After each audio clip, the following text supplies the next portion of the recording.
வணக்கம் உறவுகளே. இந்த வீடியோவில் நம்ம பார்க்க போகிற சமையல் பார்த்திங்கன்னா ஆரோக்கியமானதுங்க. நம்ம முன்னோர்கள் பலமாக இருந்ததுக்கு காரணமே இந்த முழு கருப்பு உளுந்து தாங்க. அதை வச்சு தான் நம்ம வடை செய்ய போகிறோம். ரொம்ப ஆரோக்கியமானது, எலும்புகளுக்கு பலம் தரக்கூடியதுங்க. இந்த வடை செய்கிறது ரொம்ப சுலபம். சமைக்க தெரியாதவங்க கூட செஞ்சிடலாம். டக்குன்னு நல்லா சாஃப்டாக மேலே முறுமுறுன்னு உள்ள சாஃப்டாக இருக்குங்க. சாப்பிட்றதுக்கு அட்டகாசமாக இருக்கும். விருப்பமான சட்னி கூட வச்சு சாப்பிட்லாங்க. செய்கிறது அவ்வளோ சுலபம். எப்படி செய்யணும்னு பார்த்துடலாமா? அதுக்கு முன்னாடி இப்போ தான் நம்ம சேனலுக்கு நீங்கள் முதல் முறையாக வர்றீங்கன்னா ப்ளீஸ் மறக்காமல் லைக் பண்ணி சப்ஸ்கிரைப் பண்ணிக்கோங்க. இந்த வீடியோ உங்களுக்கு ரொம்ப பிடிச்சிருந்ததுன்னா ஒரு ஹை பாயிண்ட் கொடுங்க. நிறைய பேர் சப்ஸ்கிரைப் பண்ணாமையே வீடியோ பார்க்குறீங்க. சப்ஸ்கிரைப் பண்ணிவிட்டு வாங்க, இதுக்கு தேவையான பொருட்கள் எப்படி செய்கிறதுன்னு பார்த்துடலாங்க.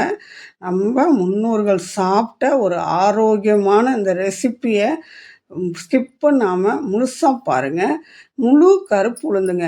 இந்த கருப்பு உளுந்து பார்த்திங்கன்னா நம்ம வீட்டு வயலில் விளைஞ்சது தான். இது மருந்து தெளிக்காத உளுந்து. நீங்கள் ஆர்கானிக் ஸ்டோரில் கூட கேட்டிங்கன்னா மருந்து இல்லாத உளுந்தும் கிடைக்கும். இது மாதிரி முழு கருப்பு உளுந்து எடுத்துக்கோங்க. ரெண்டாக உடச்ச கருப்பு உளுந்து எடுக்காதீங்க. முழு கருப்பு உளுந்து எடுத்து, நிறைய கல் மண்ணெல்லாம் இதில் இருக்கும். ஆர்கானிக் ஸ்டோரில் வாங்கினீங்கன்னா பார்க்க பளிச்சுன்னு இருக்காது. ஏன்னா இதில் மருந்து எதுவும் இல்லாததை எடுத்து உங்களுக்கு தேவையான அளவுக்கு கழுவிட்டு ஒரு நைட்டு ஃபுல்லாக தண்ணியில் ஊற வச்சு எடுத்துக்கோங்க. நல்லா 5 மணி நேரமாவது குறைஞ்சது நல்லா ஊற வைக்கணும். ஊற வச்சுட்டு இதை தண்ணி சுத்தமாக வடிச்சிட்டு எடுக்கணுங்க. ஏன்னா வடை எண்ணெய் குடிக்காது. அதனால நல்லா வடிச்சிட்டு எடுத்திருக்கேன். ஊற வைக்கிறதுக்கு முன்னாடி நல்லா கழுவிக்கங்க. அதுக்கப்புறம் ஊற வச்ச பிறகு ரொம்ப பிசைஞ்சு தேய்ச்சி கழுவாதீங்க. இந்த தோலில் தான் நமக்கு நிறைய நார்ச்சத்து, அயன் கண்டென்ட்டு, இப்படி ஏகப்பட்ட சத்துக்கள் இருக்குது. High protein. அதனால் நம்ம எலும்புகளுக்கு ரொம்பவே நல்லதுங்க கருப்பு உளுந்து பார்த்திங்கன்னா. இப்போ இதை நம்ம அரைச்சிக்கலாம். இது நான் மாவு ஆட்டின அரிசி, இட்லிக்கு ஆட்டின கிரைண்டர்லேயே போடுறேன். ஏன்னா அதுலேயே கொஞ்சம் அரிசி இருக்குது. நம்ம இதில் அரிசி எதுவுமே சேர்க்கலை. இதில் ஒரு ஸ்பூன் அளவுக்கு அரிசி அரைஞ்ச அளவுக்கு மாவு இருக்கும். அது கூட சேர்த்து தண்ணியை தெளித்து அரைக்கணுங்க. தண்ணியை ஊற்றக்கூடாது. தண்ணி தெளித்து தான் அரைக்கணும். நீங்கள் ஃப்ரெஷ்ஷாக மிக்சியில் அரைக்கிறீங்கன்னா ஒரு ஸ்பூன் அளவுக்கு அரிசியை கூட ஊற வச்சு சேர்த்துக்கோங்க. இது நல்லா அரையும். தோலெல்லாம் சேர்ந்து நல்லாவே அரையும். இதை வடையாக செய்யும்போது இந்த தோல் ஒரு நல்ல கிறிஸ்பினஸை தான் கொடுக்குமே தவிர உங்களுக்கு எந்த ஒரு டிஸ்டர்பன்ஸும் தெரியாது சாப்பிடும்போது. வயசுக்கு வந்த பெண்களுக்கெல்லாம் கருப்பு உளுந்து ரொம்ப கொடுக்கணுங்க. 30 நாளைக்குமே கொடுக்கணும். அது வடை, களி, இந்த மாதிரி ஏகப்பட்ட ரகங்கள் செஞ்சு கொடுக்கலாம். இந்த வடை எல்லாரும் விருப்பப்படுற மாதிரி இருக்கும். அந்தளவுக்கு டேஸ்டி இருக்குங்க. தண்ணி பார்த்திங்கன்னா தெளித்து தான் நான் அரைக்கிறேன். இல்லைன்னா வடை எண்ணெய் குடிச்சிரும். அப்புறம் நீங்கள் சாப்பிட முடியாது, திகட்டும்.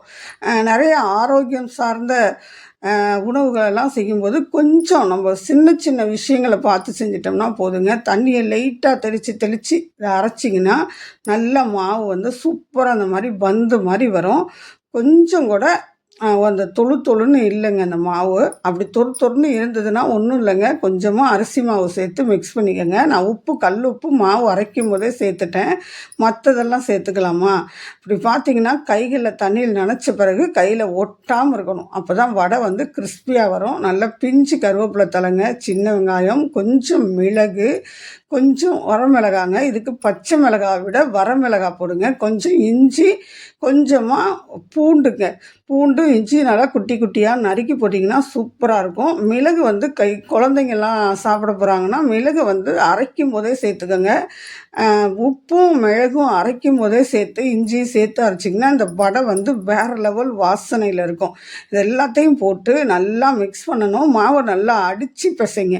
அடித்து உடனே மாவு அரைச்சி 5 நிமிஷத்துக்குள்ளே நம்ம இந்த வடையை செஞ்சிடணும். பார்த்திங்கன்னா இந்த மாவு அடிக்கிற நேரத்துக்குள்ளே நான் எண்ணெயை அடுப்பில் வச்சுருக்கேன் காயறதுக்கு.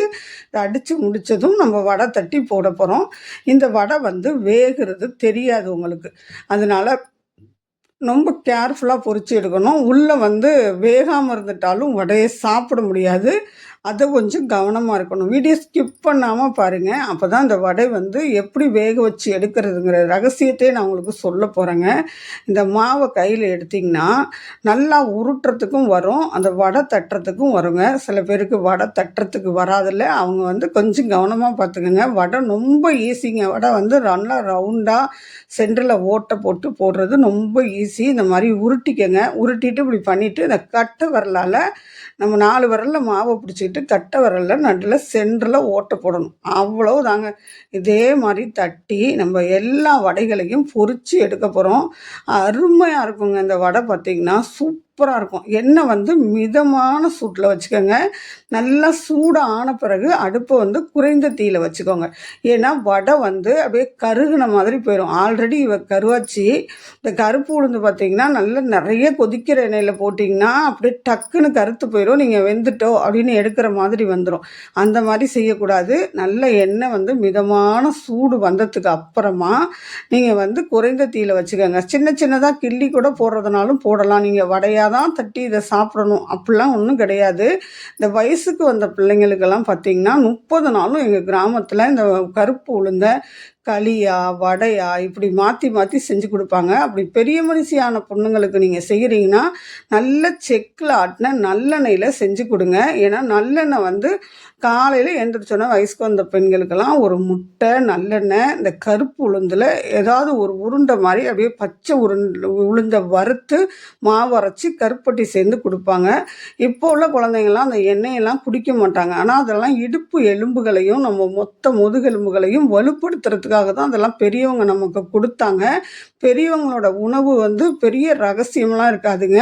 ஆனால் அந்த அளவுக்கு ஆரோக்கியமானதாக இருக்கும். பார்க்குறதுக்கு நமக்கு கலர்ஃபுல்லாக வராது, அவ்வளவுதான். ஆனால் உடல் சார்ந்து பார்த்திங்கன்னா அவ்வளோ ஆரோக்கியமாக இருக்குங்க. இப்போ வந்து இது எல்லாத்தையும் நான் திருப்பி போட்டுட்டேன். அடியிலெல்லாம் பிடிக்கவே இல்லைங்க, சட்டியிலெல்லாம் பிடிக்கவே இல்லை. நல்லா வந்து இதை நான் கிட்டத்தட்ட 13 நிமிஷம் ஆச்சுங்க இது வெந்து வரத்துக்கு. ஏன்னா நான் மிதமான தீயில் வச்சு தான் இதை பொரித்து எடுத்தேன். அந்த அளவுக்கு அப்படியே கிறிஸ்பியாக இருந்தது. நான் அரிசி மாவு சேர்க்கலை, இட்லிக்கு அரிசி ஆட்டினேன், அந்த கிரைண்டரில் இதை அரைச்சேன், அவ்வளோதான். 1 ஸ்பூன் அளவுக்கு அரிசி மாவு கலந்துருக்கும் இதில். நீங்கள் வந்து மிக்சியில் அரைக்கிறீங்கன்னா 1 ஸ்பூன் அளவுக்கு அரிசி சேர்த்து அரைச்சிக்கோங்க. கொஞ்சம் நல்ல கிறிஸ்பியாக இருக்கும், மேலே உள்ளே வந்து சாஃப்டாக இருக்குங்க. நல்லா திருப்பி திருப்பி விட்டு 4 பக்கமும் நல்லா வேகிற மாதிரி. எண்ணெய் வந்து நான் சும்மா ரீஃபைண்ட் ஆயிலில் தான் ஊற்றிருக்கேன். ஒரு சொட்டு எண்ணெய் கூட குடிக்காத இந்த வடைங்க. டயட்டில் இருக்கிறவங்க கூட தாராளமாக இந்த வடையை எடுத்துக்கலாம். எண்ணெயில் நம்ம பொரிச்சாலும் இந்த வடை எண்ணெய் குடிக்காது. அந்தளவுக்கு சூப்பராக வருங்க. நல்ல கிறிஸ்பிங்க. அப்படியே தேங்காய் சட்னி கூட இல்லை புதினா சட்னி கூட வச்சு சாப்பிட வேறு லெவல் சுவையில் இருக்கும். நீங்கள் மற்ற ஸ்நாக்ஸ்லாம் ஓரங்கட்டி வச்சுட்டு இந்த மாதிரி குழந்தைங்களுக்கு கருப்பு உளுந்தில் வடை செஞ்சு கொடுங்க. அவ்வளோ ஆரோக்கியமானதுங்க. இது பார்த்திங்கன்னா இப்போ அந்த எண்ணெயோட கொதிநிலை அடங்குது பார்த்திங்களா. இப்போ வந்து நல்லா வெந்துருச்சுன்னு அர்த்தம். அந்த கொதிநிலை அடங்கினதுக்கு அப்புறம் மறுபடியும் கொஞ்சம் நல்லா திருப்பி விடணுங்க. சுத்தமாக கொதிநிலை போன பிறகு நம்ம முன்னாடி ஃபஸ்ட்டு போட்ட வடை இருக்குல்ல, அதுலேருந்து எடுக்க ஆரம்பிக்கணும். அது பார்த்தாலே தெரியும் நமக்கு, கலர் நல்லா தான் சேஞ்ச் ஆகிருக்கும். அதை பார்த்து ஒன்று ஒன்றா எடுக்கணும். அப்படி எல்லாமே மொத்தமாக வந்துருச்சுன்னா நீங்கள் மொத்தமாக கூட அப்படியே எடுத்துருங்க. நல்லா எண்ணெயெல்லாம் வந்து ஒரு சொட்டு கூட குடிக்காதுங்க. நமக்கு வந்து அந்த எண்ணெய்க்குள்ளே கடந்து பொரிகிறதுனால அந்த எண்ணெயை வடிகிறதுக்காக நல்ல பெரிய ஜல்லிக்கரண்டியை வச்சு அப்படியே ஒன்று ஒன்றா அரைச்சி எடுத்துகிட்டு இந்த எண்ணெயெல்லாம் நல்லா வடித்து விட்டுட்டு எடுத்து சோப் பண்ணிங்கன்னா நமக்கு அருமையான கருப்பு உளுந்து வடை ரெடி ஆயிடுச்சுங்க. முன்னோர்களின் உணவு ரகசியம்னு கூட சொல்லலாம். இதை உங்கள் வீட்டு குழந்தைங்களுக்கும் செஞ்சு கொடுங்க. வீட்டில் பொண்ணு பெரிய மனுஷி ஆகிட்டானா அம்மா கொஞ்சம் இந்த மாதிரி கருப்பு உளுந்த 30 நாளைக்கும் பயன்படுத்துங்க. அவங்களோட எலும்பெல்லாம் நல்லா வலுவடையுங்க. வீட்டில் பெண் பிள்ளைகள் இருந்தாங்கன்னா சின்ன வயசுலேருந்தே கொடுங்க. நம்மளும் சாப்பிடணும். குறிப்பாக லேடிஸ்க்கு ரொம்ப நல்லதுங்க. இந்த கருப்பு உளுந்து நம்ம சார்ந்த உணவு எல்லாமே லேடிஸ்க்கு ரொம்பவே நல்லது. எப்போதுமே சாதம் குழம்பு இந்த மாதிரி சாப்பிட்றத விட காலை டிஃபன் இன்றைக்கி என் பொண்ணுக்கு என்ன கொடுத்தேன்னா இந்த கருப்பு உளுந்து வடையும் ஒரு ஆம்லேட்டு ஒரு நேந்திரம் பழம் இதுதாங்க காலை உணவாக கொடுத்தேன். ஒரு நாளைக்கு வித்தியாசமாக கொடுக்கலாம். அரிசி இல்லாத இந்த உணவு உங்களுக்கு பிடிச்சிருந்ததுன்னா மறக்காமல் லைக் பண்ணுங்கள்.